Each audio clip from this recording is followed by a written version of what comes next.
Bonjour à tous, dans ce tutoriel nous allons voir comment réaliser son CV sous Microsoft Word et nous allons réaliser aujourd'hui quelque chose similaire à ça, donc nom, poste recherché, une description de votre carrière et ensuite deux colonnes, une colonne à gauche qui est plus quantitative avec coordonnées, compétences, langue étrangère et à droite avec un peu plus de détails sur votre expérience et votre formation.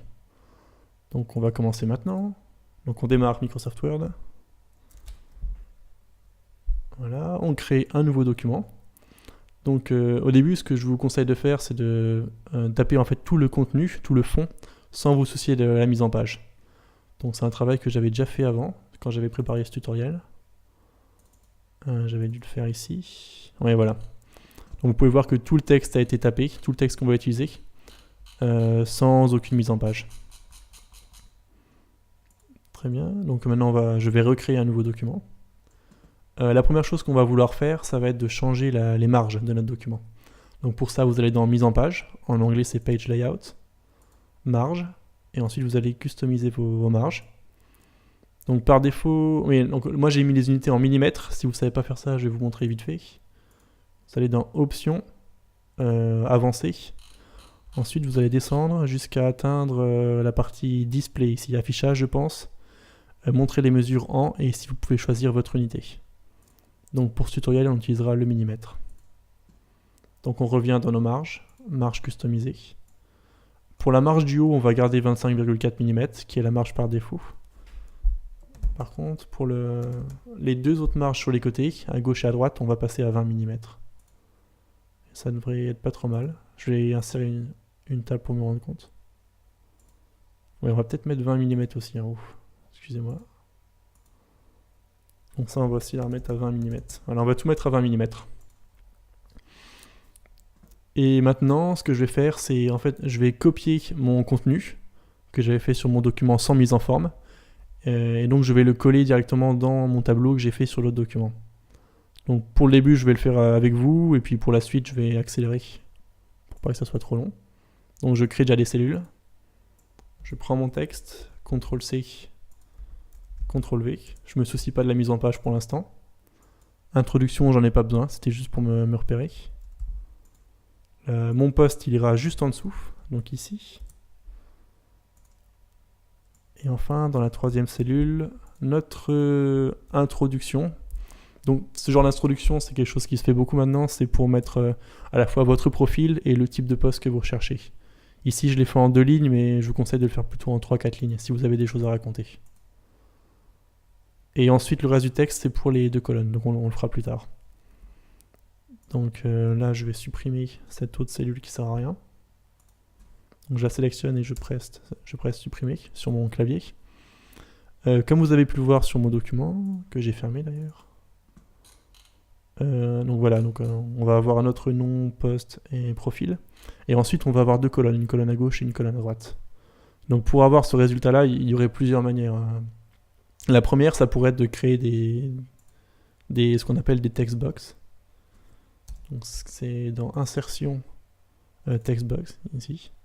Donc il faudrait créer plusieurs boîtes de texte comme ça, les positionner les unes par rapport aux autres. Je la copie par exemple, et arranger nos éléments comme ça. Le problème de cette méthodologie, c'est que, par exemple, si je rajoute un élément, ça va peut-être me décaler toutes mes boxes qui sont en dessous, et ça va gâcher ma mise en page. Donc voilà, je viens d'effacer ce que j'avais fait. La deuxième méthode que je peux vous montrer, c'est d'utiliser un tableau à 2 colonnes. Donc comme ceci, avec une partie du texte à gauche et une partie à droite.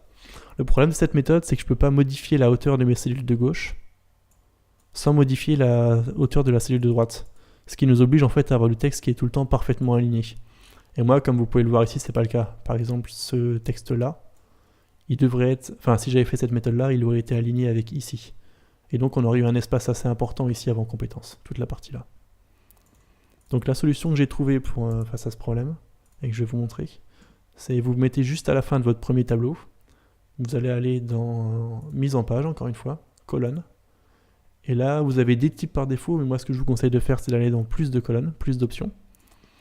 On va choisir aligner à gauche, histoire d'avoir une petite colonne à gauche et une plus grande à droite, 2 colonnes, On peut choisir d'avoir une ligne au milieu, mais je vous déconseille de faire ça. On verra après comment le faire de manière plus élégante. Et là, donc, vous allez pouvoir décider de la dimension de la colonne de gauche, de la colonne de droite, mais aussi de l'espace entre les deux. Donc on va mettre 8 mm entre les deux. Et il me semble que pour ce modèle-là, j'ai mis 70 mm pour la colonne de gauche.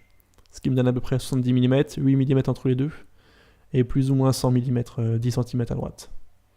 Et on va l'appliquer, très important, à partir de ce point, et pas avant. Voilà. Donc là, je vais insérer mon tableau. Et pour créer mon deuxième tableau, je vais faire plusieurs sauts de ligne jusqu'à passer à droite, à la colonne de droite. Voilà. Et je vais insérer un deuxième tableau qui est un peu trop petit d'ailleurs. Voilà, donc ça c'est plus ou moins la mise en page qu'on va avoir. Donc maintenant ce que je vais faire, c'est que je vais prendre mon texte qui est à gauche là, je vais le copier et le recoller dans les cases que j'aurais fait ici dans mon nouveau document. Donc je vais accélérer ça et on se retrouve juste après.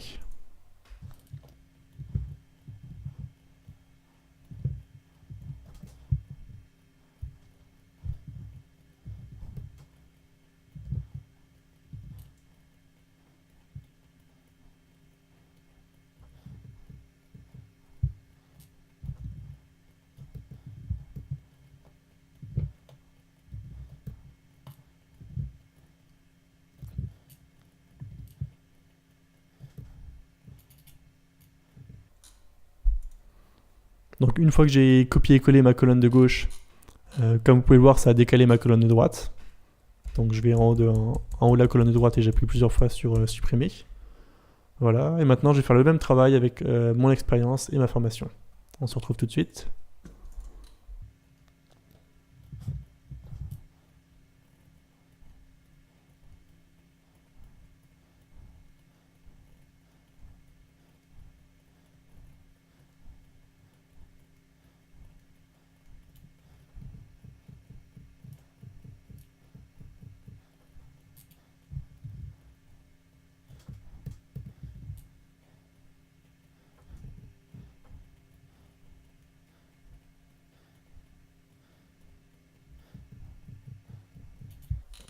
Donc, et voilà qui est fait.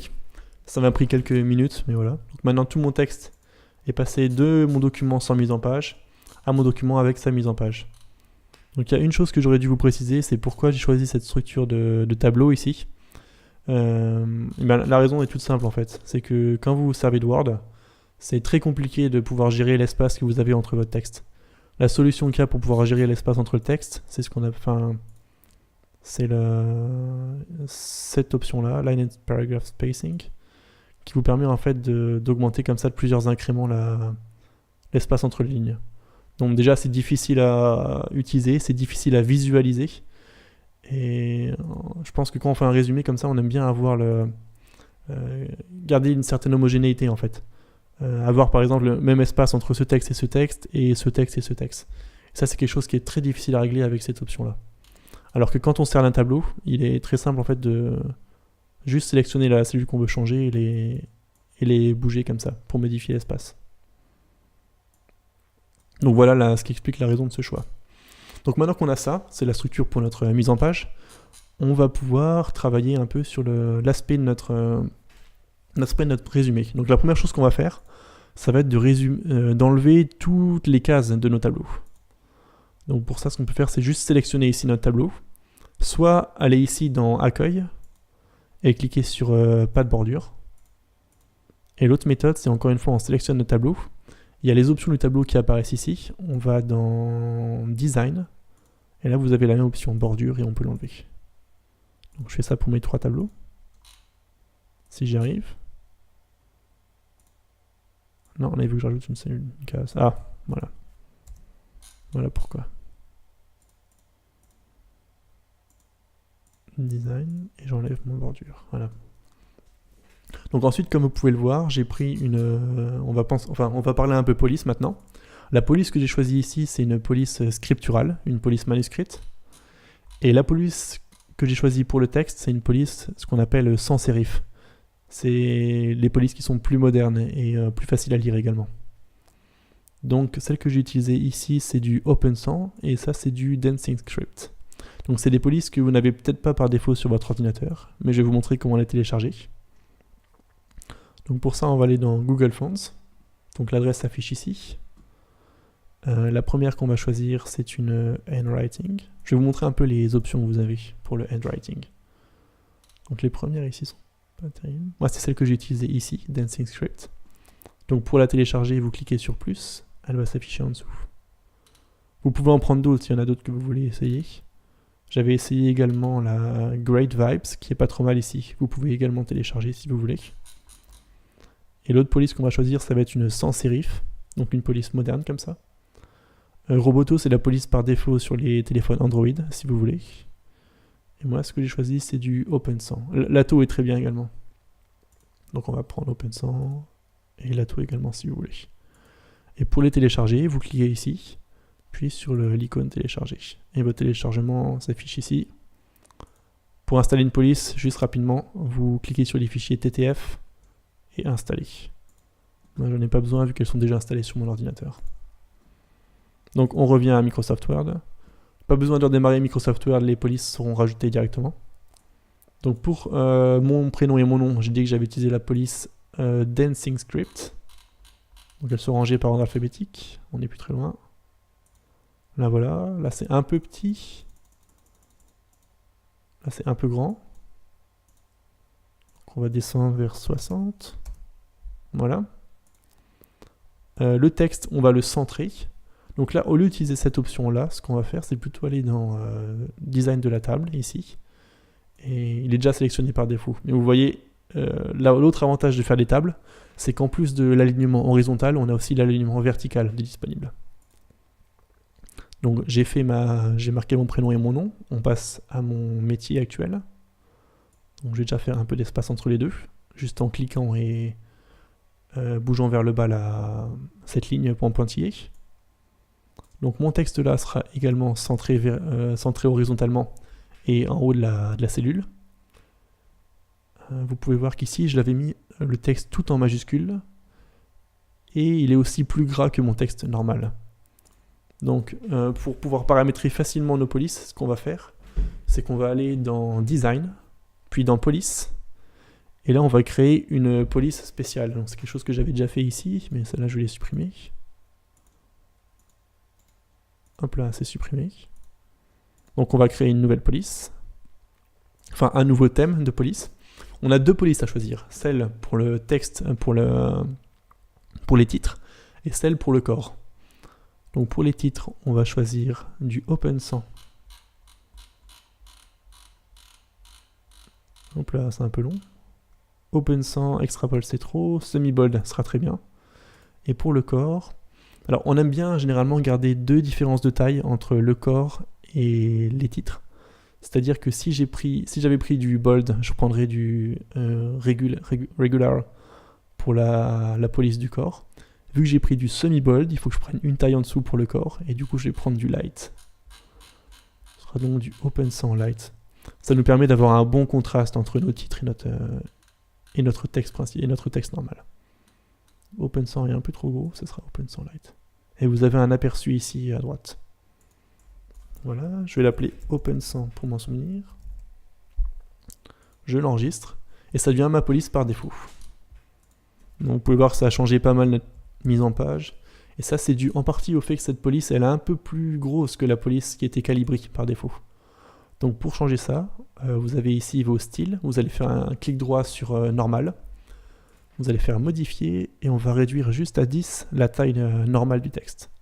On clique sur OK et voilà, c'est beaucoup mieux. Donc ce texte-là, on a dit qu'il était en majuscule et en semi-bold. Semi-bold, c'est ici. Vous pouvez voir que vos deux polices principales sont affichées en haut. Et majuscule, c'est les deux icônes grand A, petit a ici, et vous allez choisir majuscule. Donc là, le texte est un peu trop petit. 11, 12, 14... Ouais, 14 c'est pas trop mal, ou 13, allez. On va couper la poire en deux. Là c'est pas la peine, mais je vais quand même vous montrer une fonctionnalité, c'est de créer et sauvegarder nos styles. Donc pour ça j'ai cliqué sur la double flèche ici vers le bas, créer un nouveau style. Il faut lui donner un nom, je vais lui appeler post par exemple. Open 113. Et voilà, tout est déjà réglé. Et je clique sur OK. Et du coup, ça fait que maintenant, si jamais je prends du texte et je veux lui donner la même forme que celui-là, j'ai juste à cliquer ici sur Post et directement j'aurai le même type qu'ici. Je vais annuler. Donc mon résumé qui est ici, on va le laisser en texte normal. On va juste refaire un peu d'espace entre les deux. Vous pouvez voir que mon texte, je l'avais centré, je l'avais aligné au milieu. Donc on va refaire la même chose ici. Juste en cliquant là. Et ici, je vais juste rajouter un espace histoire que la phrase commence au début par le jeu. Donc c'est tout bon pour l'introduction. Maintenant, on va passer à la colonne de gauche. Donc ici, oups là, excusez-moi. Ici, j'avais choisi en fait le même style que pour le journaliste animatrice de télévision pour coordonner expérience et compétences. Donc je vais pouvoir utiliser le style que j'avais appelé post. Ah non, ça va pas marcher comme ça. Non, il va falloir que je crée un nouveau style en fait. Parce que celui-là est centré au milieu et pas celui-là. Donc c'est tout, créons un nouveau style. Qu'on va appeler en tête. Bon, le tutoriel, je l'ai préparé, mais j'ai pas tout préparé non plus. C'est pour ça qu'il y a quelque chose que je dois changer des fois. En police, il va falloir qu'il soit un peu plus gros. Peut-être sur du 12, on va aller. Celui-là était en 13. On va partir sur du 12. Oui, il faut pas qu'il soit en gras. Ça, c'est une erreur. Parce qu'en fait, la police semi-bold, elle a été faite en sorte pour qu'on n'ait pas besoin d'utiliser le gras. L'espace entre les lettres, ce qu'on appelle le kerning, a été modifié pour que ce soit plus lisible qu'en utilisant la fonction gras par défaut de Microsoft Word. Donc là, on l'a mis en un peu plus gras, on a augmenté la taille de la police. Il nous reste une chose à faire, c'est mettre tout en majuscule. Donc ça, on peut le faire ici, en allant dans format police, puis en checkant tout en majuscule. OK, OK, et c'est parfait.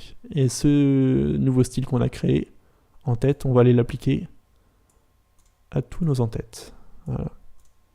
Du coup, maintenant, si on va faire une modification sur le style en-tête, il sera appliqué automatiquement à tous nos en-têtes, ce qui nous permet un gain de temps pour le futur. Donc ça, c'est fait. Une autre chose que j'aime pas, c'est ici, mon lien, il me l'a mis en hypertexte, il me l'a mis en bleu souligné, ce qui n'est pas très esthétique.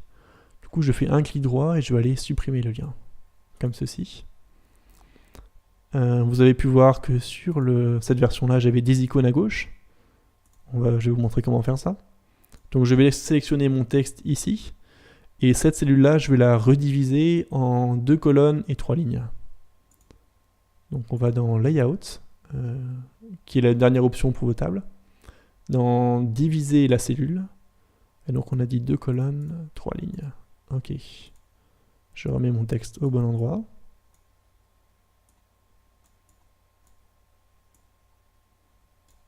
Et ça ira là. Voilà. Et les cellules que j'ai laissées à gauche, c'est pour pouvoir mettre mes icônes.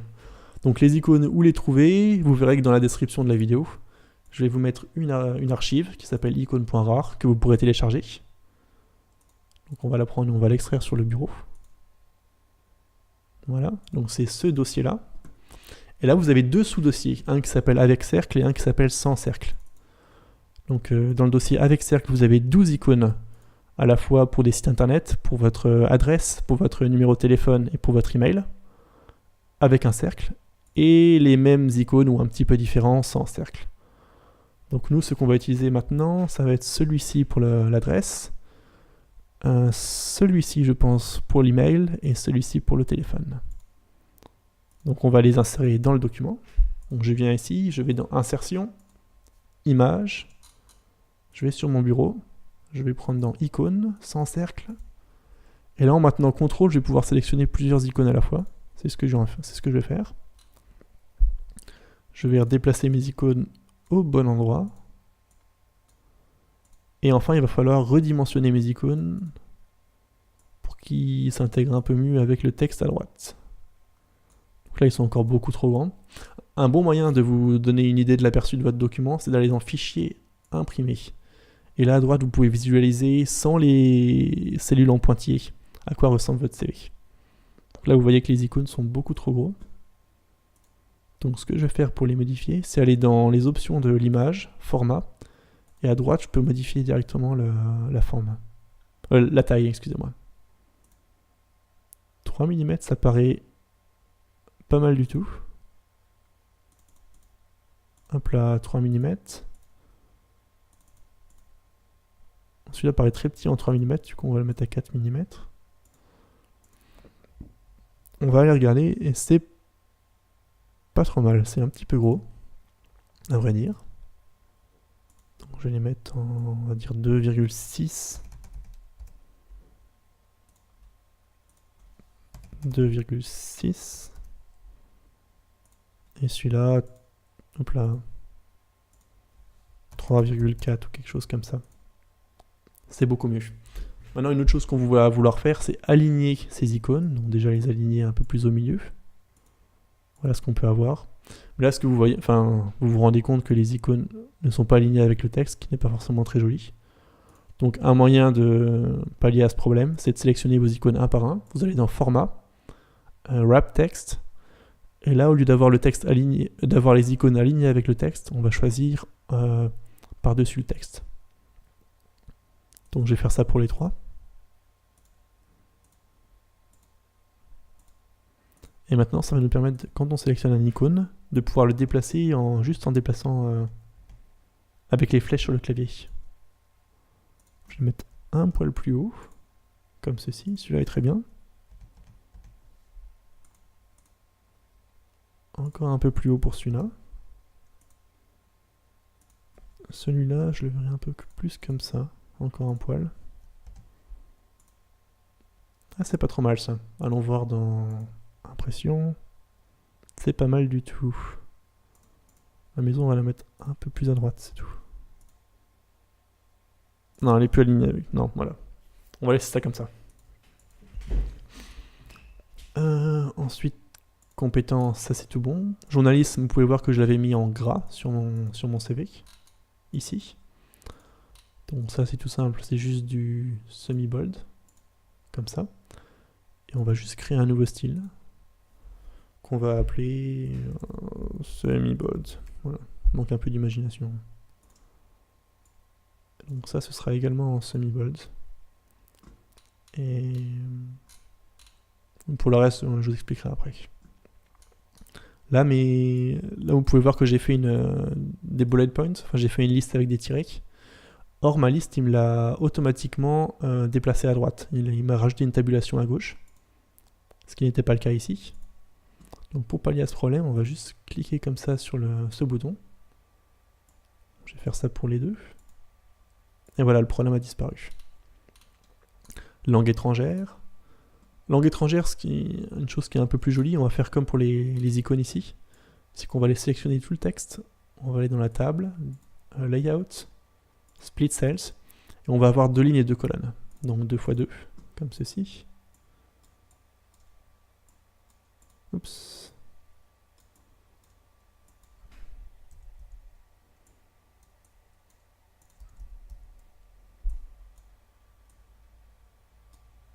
Ce texte-là, je vais aussi le mettre en semi-bold. Alors, qu'est-ce qu'on met en semi-bold, qu'est-ce qu'on met en light? En fait, tout dépend des éléments qui sont les plus importants sur votre CV. Les éléments qui sont en bold, c'est les éléments que le recruteur va voir en premier, ceux qui vont attirer son attention. Alors que ce qui est en light, ça va plus être pour ce qui est détail. Par exemple, enfin, c'est pas un détail mon numéro de téléphone, mais c'est pas la première chose que le recruteur voit sur mon CV. Donc c'est très bien comme ça. Là, je vais rajouter un espace ici, ce sera plus joli. Là, il me semble que j'avais fait une coupure pour que ce soit un peu plus beau. On va laisser comme ça. Et pour les loisirs, je vais encore faire la même chose, même si ça prend un petit peu de temps. Layout, Split Cells. Donc on aura 2 colonnes et 3 lignes. Oups.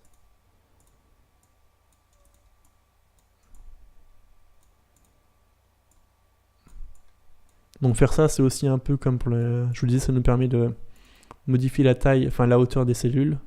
Mettre diviser en 2 colonnes, ça nous permet aussi de pouvoir ajuster après facilement l'espacement entre les 2 colonnes. Piano vient ici, 5 en compétition. Vient là. Et on va supprimer tous les résidus. Voilà. On va essayer de s'aligner avec au-dessus. Voilà, c'est très bien comme ça. On remet un espace ici. Pour la colonne de gauche, on a fait le début, quoi. On pourra après peaufiner. Pour la colonne de droite maintenant, vous pouvez voir que pour... faut que j'arrête avec ça. Pour la date, je m'étais servi d'une écriture en italique, puis d'une écriture en semi-bold, et enfin une écriture normale pour le reste, en veillant à modifier un peu les écarts entre les différentes lignes de texte. Donc on va faire la même chose ici, ça sera de l'italique. On va créer un nouveau style qu'on va appeler date exp et qu'on va modifier directement pour la mettre en italique. Ok. Celui-là, ça sera mon semi-bold qui est ici. Ça reste en normal. Date. On va utiliser la même police pour la formation. Donc généralement on garde le même style pour expérience et formation. C'est-à-dire que si vous êtes un jeune étudiant par exemple, vous aurez tendance à mettre votre formation en premier, et vu que vous voudrez également plus la détailler, ce que vous pouvez faire c'est ici en dessous, rajouter comme j'avais fait là des tirets, où vous pouvez mettre par exemple l'intitulé de vos cours ou les matières que vous avez étudiées. Ce qui me donnera quelque chose qui ressemble à ça, qui est un peu plus élégant. Oups. Non, ça ne voudra pas. Bon, c'est pas grave, de toute façon, on va supprimer. Voilà, comme ceci. Donc, on en revient ici. Je viens de mettre mes dates en italique. Maintenant, je vais mettre mes intitulés de poste en gras, en semi-bold. Semi-bold. Pareil pour le nom de mes études, je vais aussi les mettre en semi-bold. Encore une fois, c'est pour rester consistant avec ce qu'il y avait au-dessus. Donc là, le début est fait en fait. Si on va dans Print, on peut voir qu'on commence à avoir quelque chose qui ressemble à ça. La grosse différence, elle vient de l'espacement qui est plus travaillé ici dans les colonnes. Donc c'est ce qu'on va faire maintenant. Donc ici, vous pouvez voir que la partie coordonnée est très proche des lignes qui sont en dessous. Donc pour modifier ça de manière précise, on va aller dans les options de notre table, Layout. Ici, vous pouvez voir qu'on a 5,8 mm. On va se mettre à 7 mm. Je vais faire la même chose pour les autres. Donc tous mes en-têtes auront un espace de 7 mm en dessous d'eux. Voilà.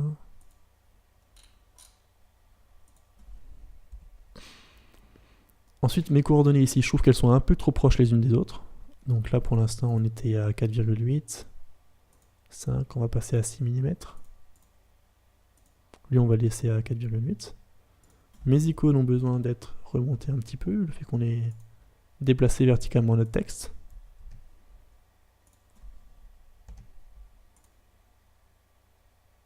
Ouais, c'est pas trop mal. Toujours aller voir ici si ça rend bien, c'est pas mal du tout. Notre espacement ici, comment il rend? Il est peut-être un peu grand, mais il est pas si mal que ça. On était sur du combien? Non, on n'est pas sur les 3 mm. Le problème ici, c'est que notre police d'écriture, en fait, c'est elle qui va décider de la taille. Donc, pour pallier à ce problème-là, ce qu'on va faire, c'est créer un nouveau type, créer un nouveau style qu'on va appeler vide, et qui va juste être, qui va avoir une taille de police de 1 pixel, comme ça, 1 point. Ce qui nous permet de régler avec plus de précision la hauteur de notre cellule. Maintenant, si je mets même 1 mm, j'ai réellement 1 mm en hauteur. 3, c'est pas mal, on va rester à 4 ici. Maintenant, je vais prendre mes différents espaces. Il va falloir que je les mette tous en vide. J'ai déjà tous les... Vous comprendrez pourquoi plus tard. J'ai déjà tous les mettre à 4 mm et ensuite je les mettrai en vide. Sinon, j'ai peur que mes cellules elles s'écrasent et elles seront plus dures à sélectionner après. C'est juste pour que ce soit plus pratique. Je vais faire la même chose ici, déjà les mettre à 4 mm. Ici, je vais supprimer ça qui sert à rien. 4 mm, 4 mm, et ensuite je vais tout mettre en vide. Vide, vide, vide, ça c'était déjà fait.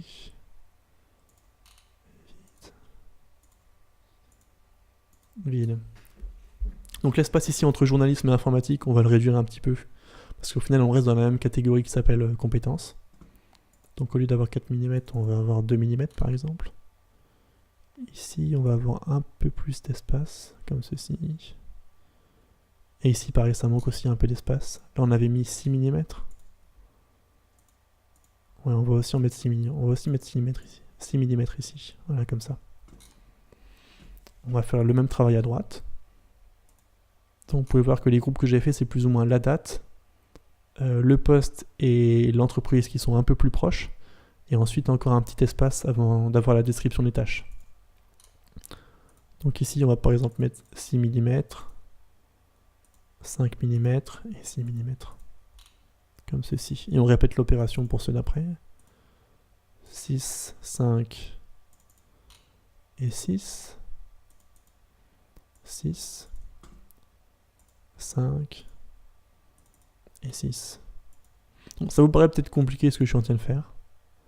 Mais il faut savoir que dans des logiciels qui sont plus ou moins spécialisés là-dedans, genre InDesign, c'est encore plus compliqué que ça, d'avoir un espacement qui soit approprié. Donc au final, on s'en sort pas si mal que ça avec Word. Donc là, voilà, ça commence à avoir un peu de gueule. Comme ceci.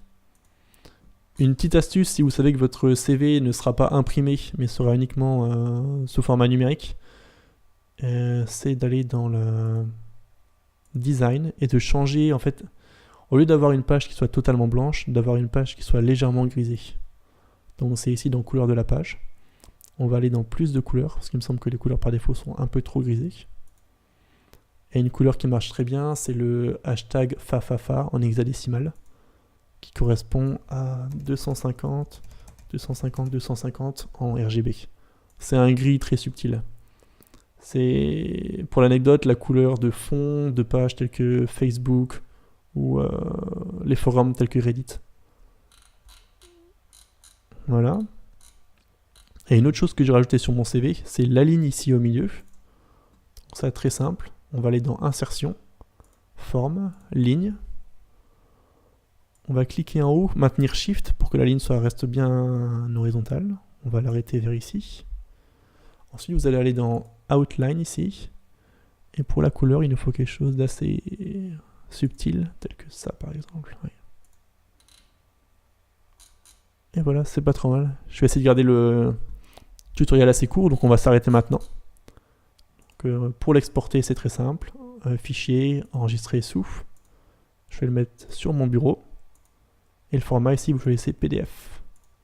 Save. Et voilà notre nouveau CV à comparer à celui-ci. J'espère que ça vous aura plu. Et puis voilà, peut-être que j'en ferai un second avec un autre design. Je verrai bien. Voilà, à la prochaine.